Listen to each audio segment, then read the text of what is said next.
As always, great to have you along. Good morning. Welcome to Studio One, coming to you from our studio located here on the campus of the University of North Dakota. I'm Tom Beering, your host, fighting a little bit of a cold. Hope you're doing all right this morning. Looking ahead to this half hour, University of North Dakota biology professor Elliot Shubert talks about the relationship of plants to human cultures and the survival of seeds in space. We'll also talk with the Dean at the Center for Aerospace Sciences, John Odegard, about their program of training pilots to accommodate future flights and aviation advances.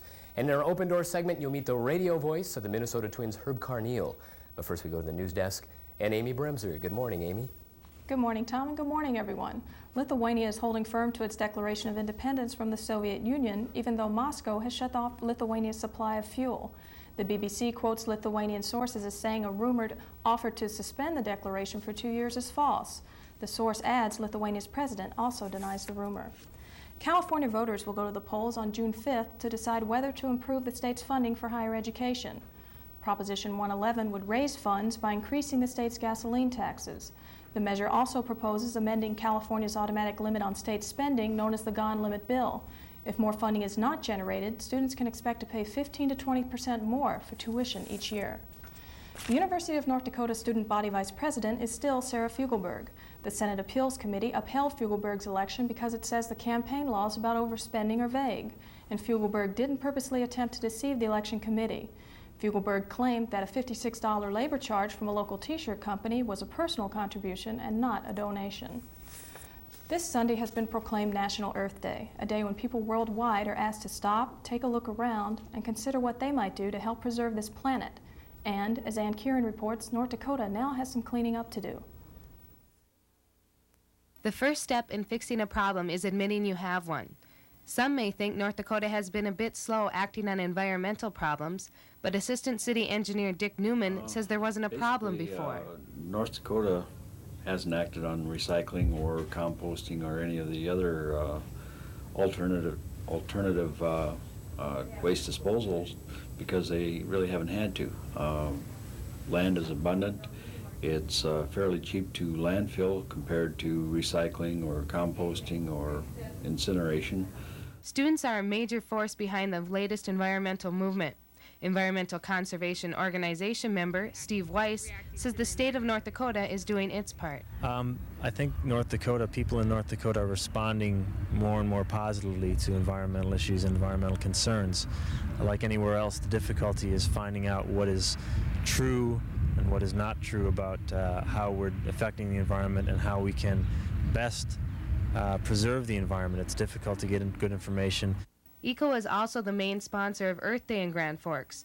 Weiss says it's a great project, but something that should be done all year round. It's good to have one day set aside. It's getting a lot of good attention around the world. It's getting a lot of people thinking about the environment and how what they do affects the environment and how they can affect the environment positively rather than negatively. This Sunday marks the 20th anniversary of the first Earth Day. In the next century, maybe Americans will become more conscious of the problems of our environment, so we won't have to set just one day aside for conserving the Earth. I'm Ann Kieran for Studio One News. Parimutuel betting will make its debut in North Dakota the weekend of April 28th. This week, professional handicapper and former jockey Eddie Donnelly held betting seminars at the two Grand Forks sites, Faces Nightclub and the Westward Ho Motel. Donnelly says the key to successful betting is betting on a sure thing, not just betting on anything. And that's all for Studio One News. Tom? Very good, Amy. Thank you. Border towns providing international crossing between the U.S. and Canada are getting some attention from a growing concern. Traffic jams caused by incoming Canadian shoppers.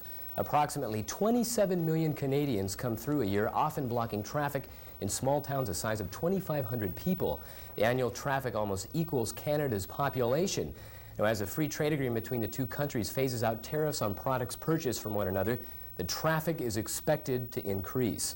A joint U.S.-Canadian task force is looking at road realignments and some other solutions. And in case you're interested, the winner for the busiest U.S.-Canadian crossing checkpoint last year goes to Blaine, Washington, where 9 million cars pass through their 4 checkpoints, putting it ahead of Buffalo, New York.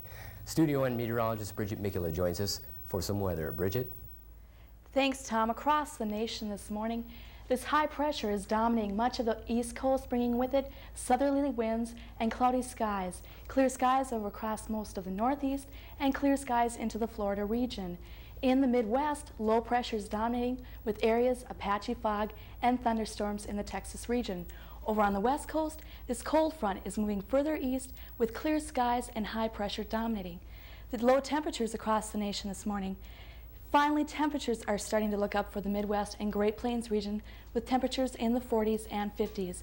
Into the Northeast, temperatures in the 30s and 60s into the Southeast and Southwest and 70s into Texas. Current conditions at 7 a.m. at Grand Forks. Under clear skies, the temperature is 40 degrees. The winds are northwest at 5 miles per hour, and the relative humidity is 80%.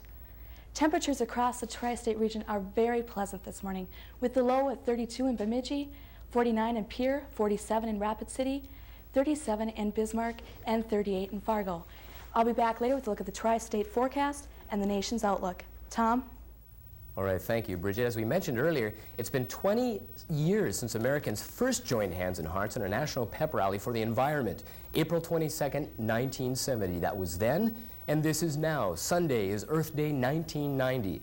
What is sometimes forgotten is this is an international effort hoping to inspire some 5.3 billion human beings to restore the health of a polluted planet. At least 130 countries are planning events. In Berlin, 9,999 trees will be planted in the border zone that had recently divided east from west. Environmental goodwill even on Mount Everest, the top of the world. A team of climbers from the U.S., Soviet Union, and China are expected to reach the summit by Sunday. To do what? To pick up litter left by previous expeditions. I don't know about you, but suddenly that long ascent to the attic for spring cleaning didn't sound so bad now, does it? It's 6 minutes past the hour. We'll take a quick break, then biological preparations as we move into the last frontier when Studio One continues.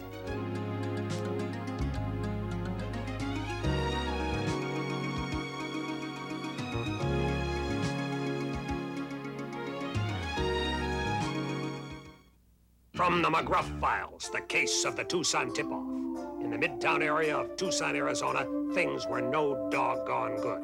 Burglaries were up, spirits were down, and folks were fed up. So they worked with police to get their neighborhood back. They organized community watch groups. In just 3 weeks, burglaries were down 30%. The people of Tucson are making a difference, and you can too. Write this down and I'll show you how you can help take a bite out of crime. Kareem, we'll never see eye to eye on anything. Don't be so short-sighted. We can both see that space research benefits everyone. Oh, like the scratch-proof lens developed for the Apollo space camera? That same technology led to scratch-proof eyeglasses, sunglasses. And even goggles. You wouldn't need those if your horse was always in front. That's a tall order. What we're learning up there is helping us all down here. Space technology. This is what's in it for you.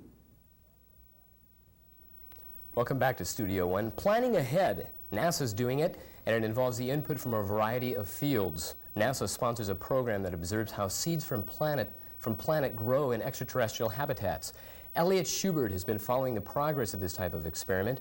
He is a professor of biology at the University of North Dakota with an interest in the relationship of plants to human cultures ranging in areas of history, economics, religion, and medicine. Elliot Shubert, good morning. Thank you for joining us this morning. Thank you very much. If you could, Elliot, describe to us to what extent is the relationship between plants and human cultures? Well, first off, obviously plants are our lifeline. They're our food and the oxygen that we breathe. Beyond that, obviously most of our clothing is made from plant material, although we have synthetic fabrics now too. But the interesting thing is that we tend to ignore that plants have an economic base for our culture. Historically, plants have driven our cultures. For example, the cotton and slavery connection back a couple hundred years ago. 3 weeks ago, I believe it is, you received back some seeds that had been in space for over a year. By analyzing those seeds, how livable is space? Well, first, actually those seeds were up there for 5.5 years. The original idea was they'd only be up there for 1 year, but because of the Challenger accident, they got left up there until just recently. What it might tell us is what are the effects of cosmic radiation and the near zero G environment of space on living organisms, in this case seeds, and how they might respond to growth as a result of that exposure. And now what do you do with the seeds? We germinate the seeds, we grow the seeds, look at the flowering and the fruiting of the plant, in this case it's a tomato plant, and then look at the seeds that are produced by the fruit and look at the second generation. You're a biologist at a university. How, Elliot, did you get involved in space biology? Actually, through meeting Buzz Aldrin, the Apollo astronaut, who was on the faculty here at the University of North Dakota. He really helped me make the connection between my research and NASA's interest. As a result, I spent a year at NASA Ames Research Center in California doing basic research on plants in space. And Elliot, there's a much bigger picture to this other than just putting seeds in space. It deals with, excuse me, the cold's catching up to me. It deals with a multidisciplinary area of study, biology, psychology, physiology, and how this society is going to live in space. Right. What are you discovering? What are you finding? Well, first, let me just say that space is really, when we look at habitation in space, it's really going to be a micro-society. It's going to take literally everyone from every walk of life to make that a livable environment. Psychologists, scientists, engineers, sociologists, etc. And in order for that to happen, we all going to have to work together as a team. And it goes beyond that. It's an international effort. When you think of it, it is like starting from scratch all over again. That's correct. Does that bring some drive and incentive for students coming into the biology field? Yes, definitely. And not only biology, but every other field. And I think the students of today will be definitely our astronauts of tomorrow, because as we move into the 21st century, the space frontier is going to open up to many, many more people than it ever has before because of new forms of space travel like the Aerospace plane, which will be able to fly into space from a conventional runway, carrying many passengers at one time, extraterrestrial habitats being established first on the moon and then perhaps eventually on Mars. You brought out an interesting point earlier to us that you shared with us about the astronauts taking up those seeds into space. That was the one lifeline for them to nurture something in somewhat of a lonely galaxy. That's right. The Russians found this out. The Russians have lived the longest in space, over 238 days, continuous habitation in space. And they found that taking care of plants was a psychologically positive experience for the cosmonauts. Real quickly, Elliot, you wouldn't want to jump too far ahead to negate what's going on with Earth Day from a biological standpoint, true? Yes, I just wanted to bring out the point that as we look to the stars and to space as the final frontier, we have to not forget the fragile Earth, and that we still have to take care of planet Earth as well. Elliot Shubert, interesting. Thanks for coming out this morning. Thank you very much. Pleasure to meet you. Elliot Shubert, Professor of Biology at the University of North Dakota. On our Open Doors segment, seeing who you've been hearing inning after inning when Studio One continues.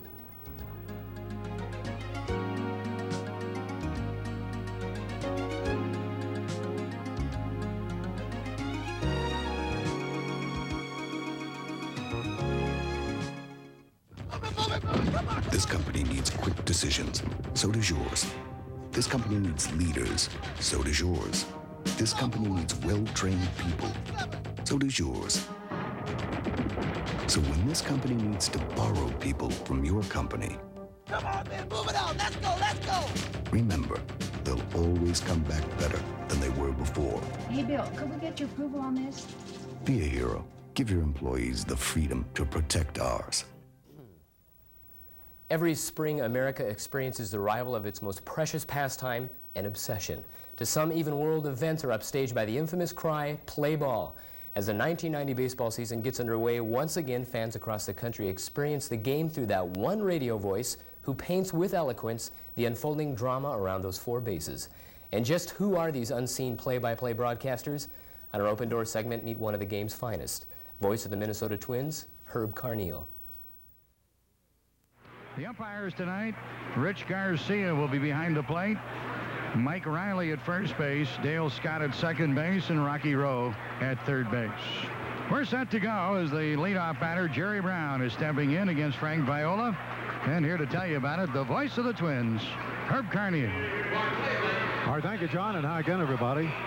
Jerry Brown will lead it off for the Indians, a switch-hitting second baseman. In one way or another, I get the feeling that I am relaying this report to somebody or a group out there. Sometimes it might be a large group of people, or sometimes I get like a vision of just sitting around in the living room or something and reporting the play-by-play to the people there.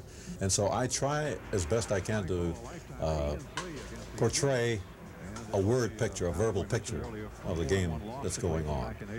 Here's the pitch. Fastball strike, 1-1.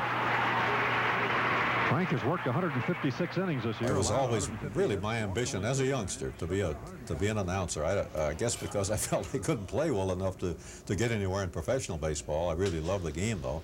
But I used to really enjoy listening to the broadcast, and would mimic some of the big-time announcers and say, boy, what a job that would be. Imagine getting paid to do something like that. So finally, I got a lucky break and got a minor league job and worked my way up to the majors. And again, I'm very thankful and feel that I'm very fortunate for that. He just seems to be able to write, or seems to be able to make poetry out of a baseball game and bring it to the listener. I've often said in recent years that he is the paragon of baseball broadcasters. He is a model of excellence. He does not do anything different. When he comes in and sits down and gets ready to do a broadcast, his scorecard is prepared the same, his voice inflection is the same, his preparation, his organization for the game appears to be the same each time. The thing about baseball and play-by-play sports, and baseball in particular though, because you're on almost every day for 6 months during the spring, summer, and early fall. And I think the thing that really keeps you going is that you don't know what's going to happen on any given day when you come to the ballpark. Whatever happened yesterday or last night is history. You can just forget all about that, and you go out as if almost every game was a little mini season starting all over again. So I think that's one of the really big things that keeps a broadcaster fresh. Base loaded, line out, man on second field. Double play, made it about 6-0. Throughout my career in sports, I've always tried to maintain a good, friendly relationship with the ball club and the players, but I also think you've got to watch out that you don't get too close to the players, because once you do that, you're running the risk of losing your objectivity. I really kind of pride myself on being credible and objective during the broadcast, and I think that when you make too many close friends among the players, then maybe you're making a mistake. But I think I have a very good relationship with our ball club, and also with most of the players that are on the other clubs. I guess nothing could compare with that last out of the 1987 World Series, the bouncing ball down to Gary Guidy. Here's the pitch. Swing a bouncing ball to Guidy, has it. Goes to Herbert, and the Twins are baseball's world champions. The world champions. And all of a sudden, I mean, you've been broadcasting for the World's Championship baseball team. And after, 30-some-odd years, that's the first time it ever happened to me. And I don't think it even sank in right then, but I sure did enjoy it for a long time and still enjoy it.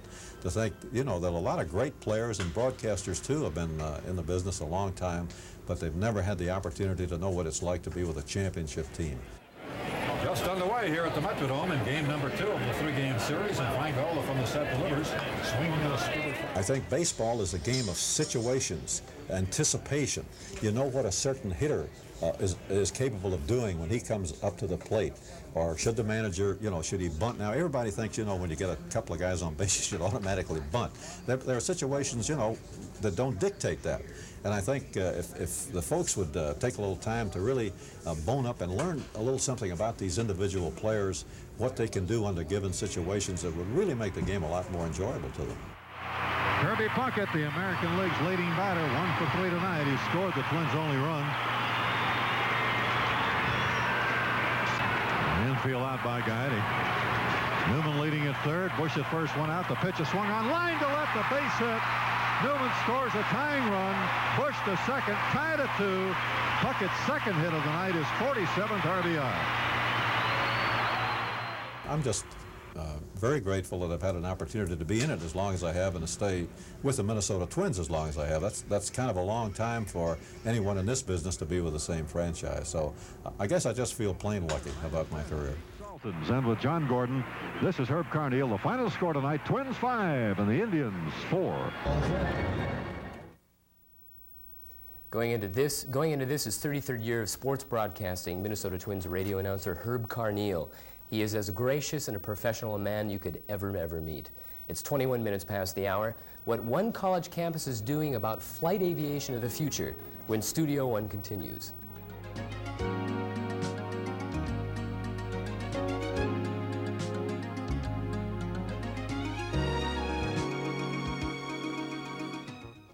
You, John Fitzgerald Kennedy, do solemnly swear. I, John Fitzgerald Kennedy, do solemnly swear. That you will faithfully execute. That I will faithfully execute the office of President of the United States. Of President of the United States. And will, to the best of my ability, preserve, protect, and defend the Constitution of the United States. So help me God. The Constitution, the words we live by. Our next guest started in a small office at the University of North Dakota as an accounting instructor. Within 9 years as a faculty member, John Odegard built the aviation department into the national leader of collegiate aviation education and atmospheric research, housing it in the ever-changing Center for Aerospace Science building. John, good morning and welcome to Studio One. Good morning, Tom. Good to see you again. We mentioned the building because it is a hub of activity, even as of yesterday.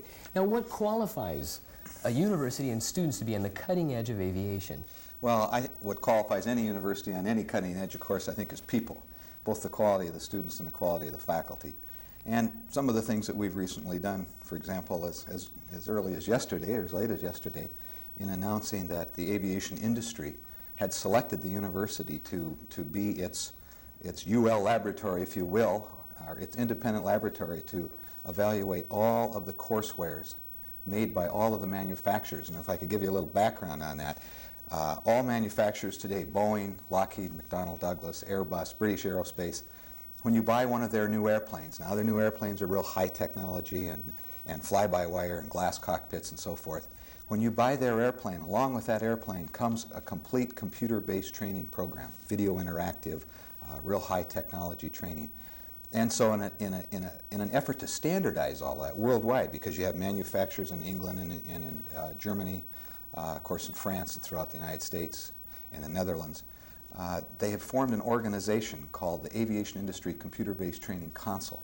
And that organization worked with us for about a year and then just has now selected the University of North Dakota to evaluate all of their courseware and to work with all of the manufacturers around the world. And so that's kind of an exciting thing for us. Well, it is. John, are people in the airline industry shocked or surprised that a college is doing this? Well, you always had the question early on, why would something like this be in North Dakota?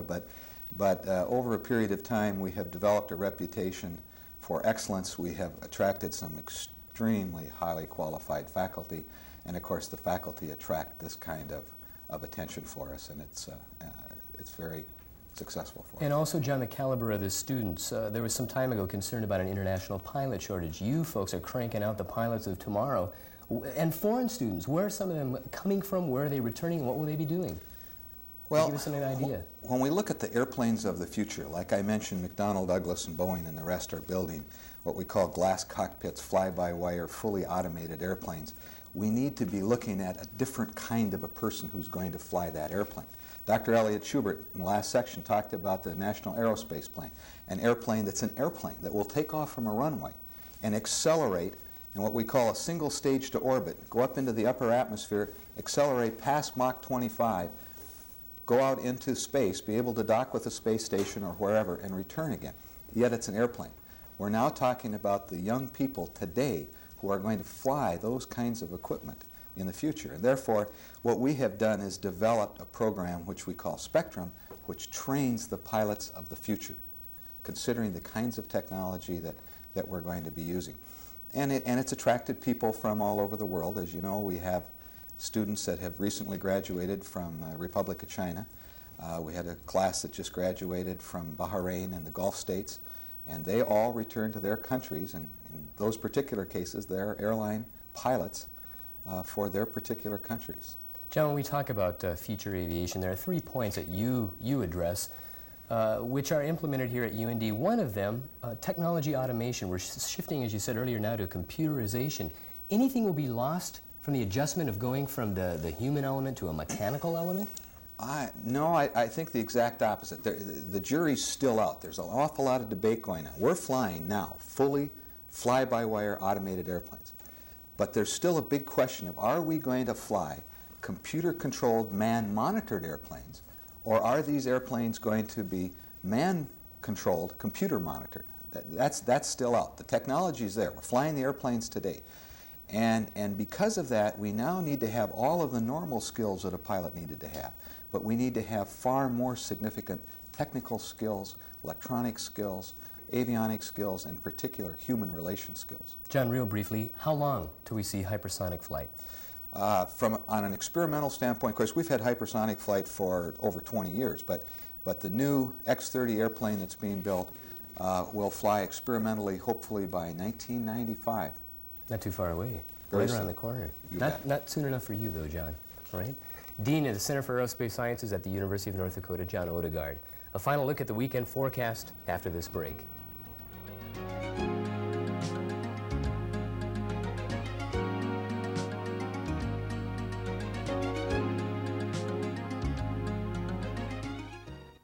The stiletto, outlawed in most major cities. The trench knife, it boasts a 7-inch solid steel blade. The survival knife, designed to cut through virtually anything. Yet the most dangerous knife of all may be the one we use to eat too much high-fat food, the ordinary table knife. For a free booklet on how to help reduce your risk of cancer and heart disease through low-fat eating, call 1-800-EAT-LEAN. A couple of sports items over the weekend you may be interested in. School lets out a little early for college juniors as 33 underclassmen enter the 1990 NFL football draft, which starts Sunday at 11 o'clock Central Time. ESPN will provide live coverage. This is the first draft since the league relaxed rules allowing more than just seniors to enter. As a result, they're calling this an extremely talent-rich draft and are projecting 4 or 5 juniors to be top 10 picks. Too early for football, you say? Then you're right on schedule if you're headed to Minneapolis as the Minnesota Twins play host to the California Angels in their home opener tonight and continue the series Saturday night and Sunday at the Metrodome. You can contact Ticketmaster in Minneapolis for more ticket information. Bridget's back to give us a final weekend forecast. Bridget? Thanks, Tom. The forecast for Saturday shows this frontal system extending from the Great Plains into the northeastern part of the United States, bringing with it very wet and mild conditions along the coast and thunderstorms in the mid-Mississippi Valley. Throughout Texas, very sunny and hot conditions also. Over on the west coast, this frontal system will be moving further east with low pressure dominating, with it rain in northern California. The forecast in detail today: clear skies, a high of 72 degrees. The winds will be east at 5 to 15 miles per hour and no chance of precipitation. Tonight, clear skies, the temperature low of 40 degrees. The winds will be southeast at 5 to 10 miles per hour and no chance of precipitation. The extended outlook for the weekend: Saturday, sunny skies, the temperature 73 to 78 degrees, and Sunday, partly cloudy, 75 and 80 degrees. The weekend should be very nice and excellent, so go out and enjoy it. Tom? Yes, excellent. It sounds great. Glad we could start the beginning of the day with you. You've just about made it through the week. Have a terrific weekend. We'll see you next Friday with an hour edition of Studio One. Bye-bye.